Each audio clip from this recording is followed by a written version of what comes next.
Today at Manchester Theatres, it is my absolute pleasure to be joined by the brilliant Sue Cleaver, who is currently starring in Snake in the Grass at the Octagon Theatre, Bolton, until the 25th of October.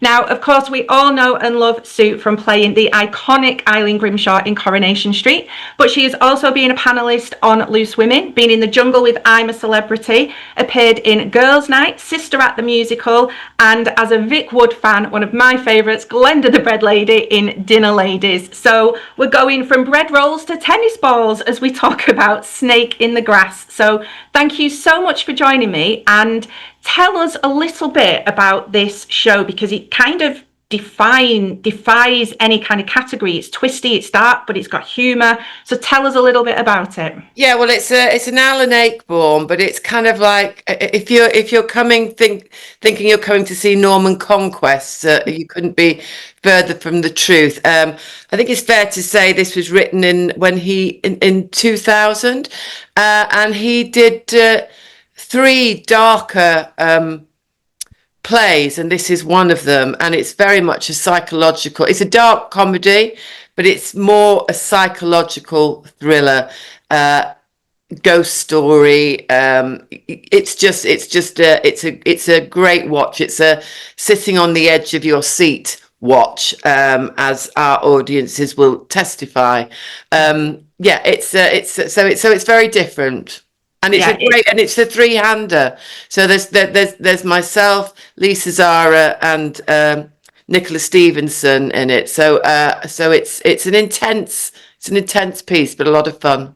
It is, and I can testify you do sit on the edge of your seat. And I think because it's done in the round as well, you almost feel like you're a part of what's I think this play, I think it really works well in the round for that, because it gives you a whole immersive experience. It's almost like going on a ride at Universal Studios or something. Those rides. It's kind of like that, because you are very much part of the action. Yeah, absolutely. And you play Annabel.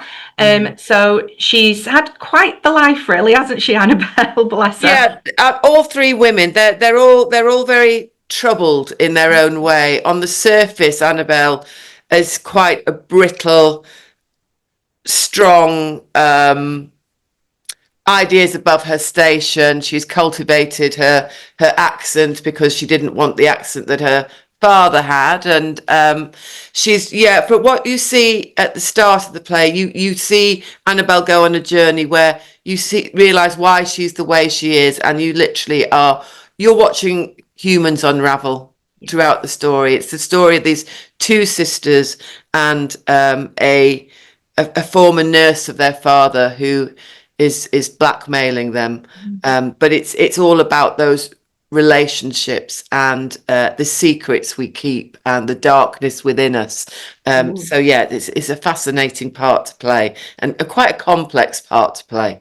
Yeah, well, I was going to say, because I know everyone's different, but for you, so we learn, as you've said, that she's kind of this successful businesswoman with this marriage that alters. We know that she left home at a very young age. Are you someone who then likes to go away and fill that gap in for your own mind? Like, how did she survive when she ran away? What was she doing until she became this woman? Or when we started the rehearsals, we actually spent, I think it was 10 days before we even got on our feet. We were sat round a table. We had a room filled with timelines and looking at the history of the connections, when they last saw each other, what they'd done in between, and it was really complicated. So we did all that before we started. As I say, there was just like pieces of paper pinned right the way around the rehearsal room, trying to figure out all that, getting the timeline completely right in our heads. Her life in Tasmania but she's not had an easy life. No, she's not. No. She's not. And the idea that there's these two sisters that are reunited after so much time, back in the place of their childhood trauma, and psychologically we know that things that happen in your childhood shape your self-beliefs as an adult. And so I wanted to ask, because you are a trained psychotherapist, so has that enabled you to kind of bring your two worlds together and really use your knowledge to unpick and look at it from a unique viewpoint? No, I'm actually, I had 1 year left to do on my transactional analysis. So, I'm trained, but I'm still in training, but I'm not practicing or anything. I think in some ways there's bits that are useful, but I don't know. It's just being human, isn't it? It's human experience, and just, I don't know whether maybe, there was conversations that came up in the rehearsal room about certain aspects of her, but I think for me, I started very much when I read the part that what jumped out to me, that Annabel was just one of those Russian dolls where you open it and there's another one inside and another one and another one and another one. And that's where my sort of journey through the show is like, you see each one of these, you see that outside just crumble, and you see the different faces of Annabel throughout the show. And what's also great with it is, and what surprised me was how funny it is as well. You assume a play with these topics is not going to have any laughter in there. And is it kind of a really difficult fine line to kind of balance that the humor is, because I found that it made it really human and it gave it credibility. Yeah, I think, that was the when we first talked about it and we read it and we realized with it, there are laughs. You could play it for laughs, and I'm sure there's been a production that might have played it like that, but we were very clear that whatever we did, this had to be rooted in truth. So we had to find the truth of the characters before even considering that any of it was amusing, and then that naturally came out of playing the truth. And I think it's like, dark humor is always funny, isn't it? Yeah. To me, it's like I have a very dark sense of humor. So I think the two marry well. It's really interesting, the different audiences. You tend to find on a matinee that they come in and they're just up for a laugh, and they're just laughing all the way and woo, and they're very vocal. And then you get to the some of the evening performances. I think people aren't sure whether they're allowed to laugh or not. Yeah. I think and that's what makes it brilliant, because people are sat there going, because and that's what I've heard. It's like people go like, I'm not sure whether it was appropriate to laugh there or not. Well, yes, it is actually. It's an Ayckbourn. Well, yeah, yeah.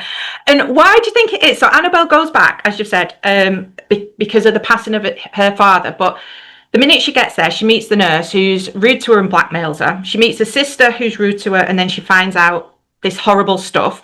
And then she's in the place. Don't spoil it for anyone. I'm not. That's why I just said horrible stuff. But she doesn't leave. She doesn't leave. Like she could like do one at that point, but she kind of. The only reason Annabel has come back is nothing to do with her father. It's because she's got money worries, and she's been the house. Yes. The house, she's been named in the will as the owner of everything. She inherits everything. That is the only reason she has set foot there.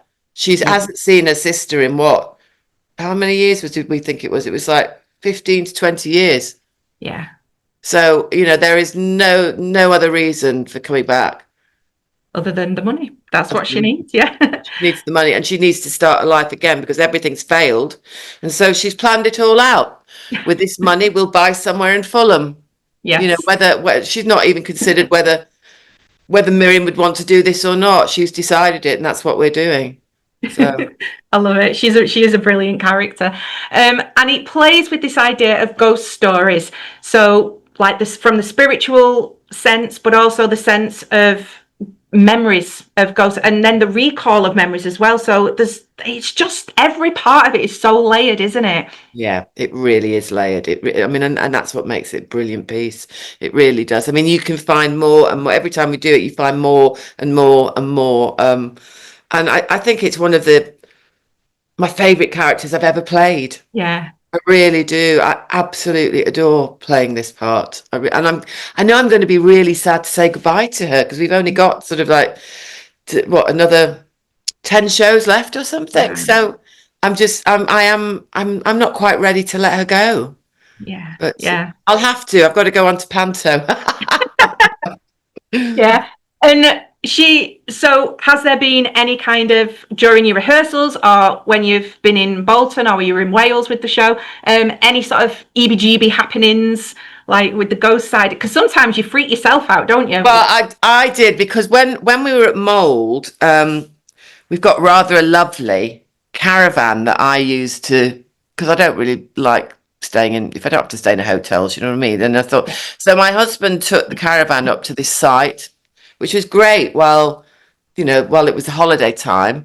But once school went back, some nights I was the only person on that site. Wow. In a caravan. It was completely empty. It was at the back of a farm, and it was a mile and a half drive through a wood down a lane at night. And I used to terrify myself. In fact, some nights I couldn't face it, so I'd just drive an hour back from and just come home.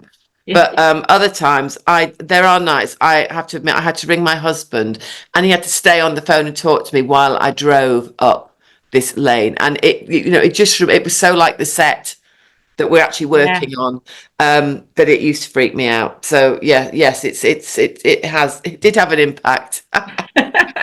Well, I tell you what had an impact on me, the tennis balls. My goodness, me and tennis have never been a friend as it is, and I'm not too keen on Wells anymore either. I'm not going to say anything else, but yeah, you've kind of said already, but what kind of impact will this show leave you with moving forward, do you think?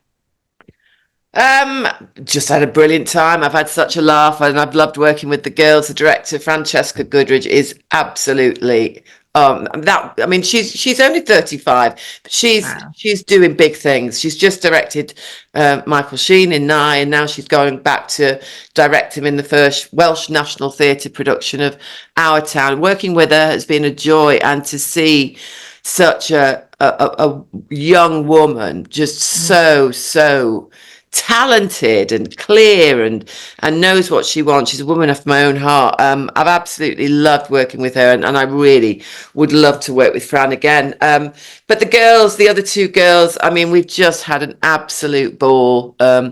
Lisa's actually living with us while we're doing the show here.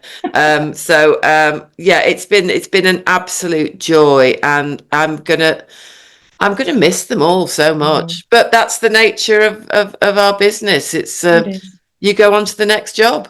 You do. Well, for now, we've still got you firmly here at the Octagon Theatre, Snake in the Grass, until the 25th of October. So I implore people to go and watch it. Please come and watch it. Please come and watch it. It is. It's brilliant. So thank you so much for your time today, and we will see you really soon. Thank you. Thank you.